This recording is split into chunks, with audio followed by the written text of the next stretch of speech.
दोस्तों फिलहाल जिस युग में हम जी रहे हैं, पुराणों और शास्त्रों के अनुसार इसे कलयुग कहा जाता है। कलयुग से पहले 3 युग बीत चुके हैं, जिसमें है त्रेता युग, द्वापर युग और सतयुग। त्रेता युग का भी अंत हुआ था और सतयुग का भी। दोस्तों हम पुराणों की माने तो कलयुग का अंत एक ना एक दिन जरूर होगा, लेकिन अब हमारे सामने यह प्रश्न उठता है कि आखिर कैसे होगा कलयुग के बाद का युग। कलयुग से जुड़ी वह कौन सी बातें हैं जो भगवान श्री कृष्ण ने महाभारत काल समय में ही 5 पांडवों को बता दी। इसके साथ ही भगवान श्री कृष्ण ने पांडवों को कलयुग के इंसानों से जुड़े कुछ ऐसे रहस्य भी बताए थे, जिनको सुनने के बाद आप दांतों तले अपनी उंगली दबा लेंगी। तो दोस्तों अगर आप भी इन रहस्यों के बारे में जानना चाहते हैं तो हमारा आज का यह वीडियो बिना स्किप किए अंत तक ज़रूर देखिएगा। लेकिन दोस्तों वीडियो में आगे बढ़ने से पहले आपसे रिक्वेस्ट करते हैं कि इस वीडियो को लाइक करिए, साथ ही चैनल को सब्सक्राइब करके बेल आइकन ज़रूर प्रेस करिएगा। अब चलिए शुरू करते हैं आज का वीडियो। दोस्तों जुए में सब कुछ हारने के बाद जब पांडव वन में जा रहे थे, तभी पांडवों ने भगवान श्री कृष्ण से पूछा, हमने तो ऐसा कोई बड़ा पाप नहीं किया, फिर भी हमें इतना बड़ा दंड क्यों मिला। तब श्री कृष्ण ने कहा, प्रिय पांडवों, द्वापर युग अपने अंतिम चरण पर है। यह सब जो भी हो रहा है वह आने वाले कलयुग का प्रभाव है। इस पर युधिष्ठिर ने आश्चर्य से भगवान श्री कृष्ण से पूछा कि हे वासुदेव, कलयुग तो अभी आया भी नहीं है और उसका इतना भयंकर परिणाम क्यों? जब कलयुग आरंभ हो जाएगा तो क्या होगा? दोस्तों भगवान श्री कृष्ण ने कहा, आप सभी भाई वन में जाइए और वहाँ जो कुछ भी देखें वह आकर मुझे बताइए। उसी आधार पर मैं आपको कलयुग के गति के बारे में बता पाऊंगा। भगवान श्री कृष्ण के ऐसा कहने पर 5 भाई वन में अलग अलग दिशा में चल पड़े। 5 भाई वन में जाकर वापस लौटे तो हर कोई वन के दृश्य को लेकर हैरान था। वन से लौटने के बाद 5 पांडवों के मस्तक पर शिकन थी, वह किसी उलझन में पड़े हुए नजर आ रहे थे। दोस्तों अब यह सब देखकर भगवान श्री कृष्ण ने कहा कि प्रिय पांडवों, आप सभी किसी सोच विचार में मग्न हैं। मुझे बताइए, अगर संभव होगा तो मैं आपको उसका समाधान अवश्य दूंगा।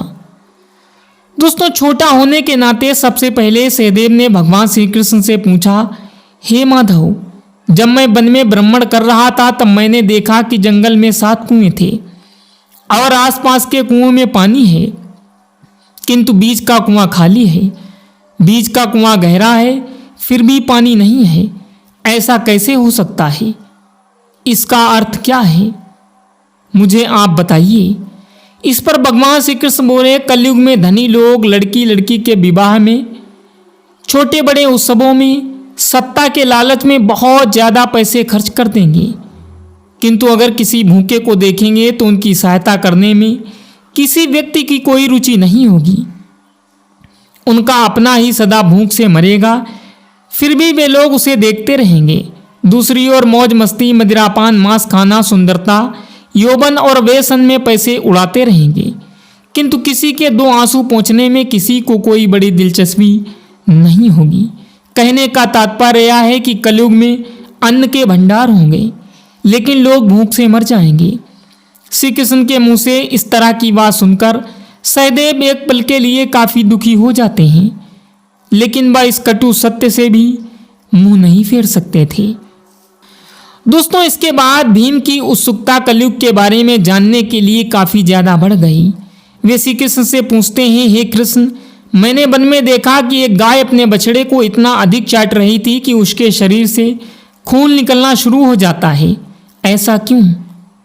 इस पर श्री कृष्ण जी कहते हैं, हे भीम, जैसा कि तुमने देखा एक गाय अपने बछड़े को इतना अधिक चाटती है कि उसके शरीर से रक्त निकलना शुरू हो जाता है, इस तरह कलयुग में भी माँ बाप अपनी संतान पर इतना अधिक प्यार लुटाएंगे कि उसका कभी विकास नहीं हो पाएगा। कलयुग में माँ की ममता अपने बेटे को इस कदर मोह माया में बांध कर रख देगी कि उसका पूरा जीवन नष्ट हो जाएगा। अगर किसी का बेटा अपना घर बार छोड़कर साधु बनेगा तो लाखों लोग उसके दर्शन करने के लिए जाएंगे, लेकिन जब वह अपना बेटा ही घर बार छोड़कर सन्यासी बन जाएगा तो वह बहुत ज़्यादा रोएंगे और कहेंगे हमारा बेटा गलत रास्ते पर चला गया। भगवान श्री कृष्ण जीवन की वास्तविकता को बताते हुए कहते हैं, मनुष्य को यह समझना होगा कि तुम्हारे पुत्र तुम्हारी अमानत नहीं है, बल्कि तुम्हारी पत्नी की हैं और पुत्रियां उनके पति की। तुम्हारा शरीर मृत्यु का है और आत्मा परमात्मा की अमानत है। दोस्तों, भीम के बाद अर्जुन ने कहा, हे माधव, मैंने जो देखा वह भी किसी बहुत आश्चर्यजनक था। मैंने देखा एक पक्षी के पंखों पर वेद की रचनाएं लिखी हुई थी और वह पक्षी एक मुर्दे का मांस खा रहा था। इसका अर्थ क्या है? इसके बारे में मुझे बताइए। इस पर भगवान श्री कृष्ण ने मुस्कुराते हुए कहा कि कलयुग में ऐसे लोग होंगे जो बड़े ज्ञानी और ध्यानी कहलाएंगे।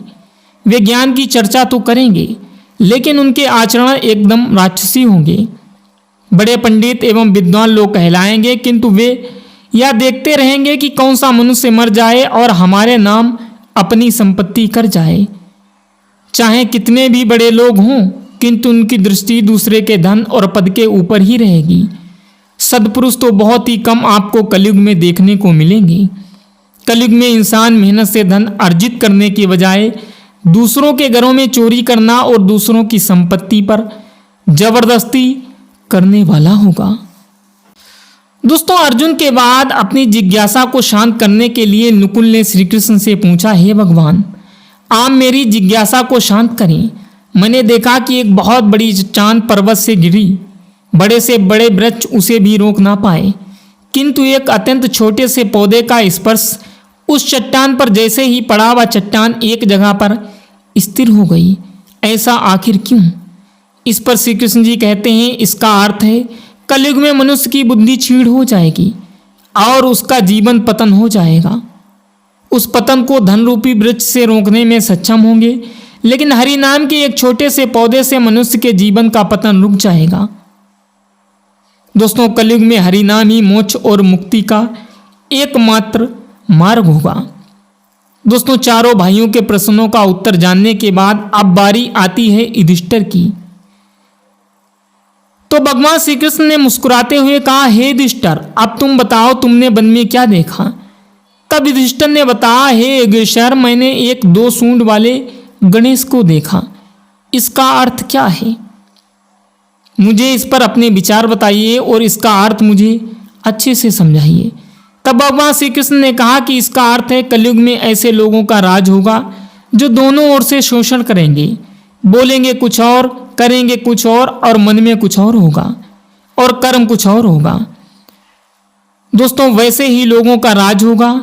या लोग दूसरों का शोषण करने का एक भी मौका अपने हाथ से नहीं जाने देंगे और केवल अपने हित के बारे में हमेशा सोचते रहेंगे। दोस्तों, श्री कृष्ण से अपने प्रश्नों का उत्तर जानकर सभी पांडव हैरान थे और कलयुग में इंसानों की स्थिति को देखकर काफ़ी ज़्यादा निराश भी थे। सभी ने हाथ जोड़कर श्री कृष्ण से पूछा, हे माधव, आपने तो यह बता दिया कि आने वाला युग कैसा होगा। आप हमें यह भी बताइए, आखिरकार इस युग यानी कि कलयुग का अंत कैसे होगा? तब श्री कृष्ण जी कहते हैं, कलयुग के अंत में मनुष्य की आयु मात्र 12 वर्ष की रह जाएगी। इस दौरान लोगों में दुर्भावना बढ़ेगी। कलयुग की उम्र जैसे जैसे बढ़ती जाएगी, वैसे वैसे नदियां सूखती जाएंगी। बेईमानी और अन्याय से धन कमाने वाले मनुष्यों में बढ़ोतरी होगी। धन के लोभ में मनुष्य हत्या करने में जरा सा भी संकोच नहीं करेगा। पूजा पाठ, व्रत, उपवास और सभी धार्मिक काम करना बंद कर देगा। गाय दूध देना बंद करेगी। मानवता नष्ट हो जाएगी। लड़कियां बिल्कुल भी सुरक्षित नहीं रहेंगी। उनका अपने ही घर में शोषण होगा। अपने ही घर के लोग उनके साथ व्यभिचार करेंगे। बाप बेटी, भाई बहन, कोई रिश्ता नहीं रह जाएगा। एक भाई दूसरे भाई का शत्रु बन जाएगा। शादी जैसे पवित्र रिश्ते में खटास आने लगेगी। किसी भी व्यक्ति की शादीशुदा जिंदगी ठीक से नहीं चलेगी। पति पत्नी एक दूसरे से बेवफाई करने लगेंगे। कलयुग के अंत समय में समाज हिंसक हो जाएगा। लोग बलवान होंगे, उनका ही राज होगा मतलब जो लोग बलवान होंगे उनका ही राज चलेगा। जब आतंक अपनी चरम सीमा पर होगा तो मैं स्वयं, यानी भगवान श्री कृष्ण जी कहते हैं, मैं स्वयं काल की अवतार लेकर पृथ्वी से समस्त अधर्मियों का नाश कर दूंगा। फिर धरती पर धर्म का बोलबाला होगा। मनुष्य भौतिक सुख की जगह मानसिक सुखों पर बल देगा। मनुष्य में एक दूसरे के लिए नफरत की कोई जगह नहीं होगी। चारों ओर प्यार ही प्यार होगा। मानवता की पुनः स्थापना होगी और मनुष्य का परम ज्ञान की प्राप्ति होगी। लेकिन सतयुग आने में अभी काफ़ी लंबा समय है, तो क्यों ना हम लोगों में से सभी लोग अपने धर्म और कर्म से सतयुग की तरह जीने का प्रयास करें। ग्रंथों में भी इस बात का वर्णन मिलता है। कलयुग में जो लोग धर्म और कर्म पर विश्वास करेंगे उन्हें सतयुग की तरह ही सुख की प्राप्ति होगी। इसलिए अपने जीवन को सुखी बनाने के लिए आज ही से हरि का नाम जपना शुरू कर दें। तो दोस्तों, ये था आज का हमारा वीडियो। अगर आपको ये वीडियो पसंद आया हो तो आप इसे लाइक करें और चैनल को भी सब्सक्राइब करें। चलिए दोस्तों, मिलता हूँ अगले वीडियो में किसी और इन्फॉर्मेटिव वीडियो जानकारी के साथ। तब तक के लिए good bye. Thanks for watching my video.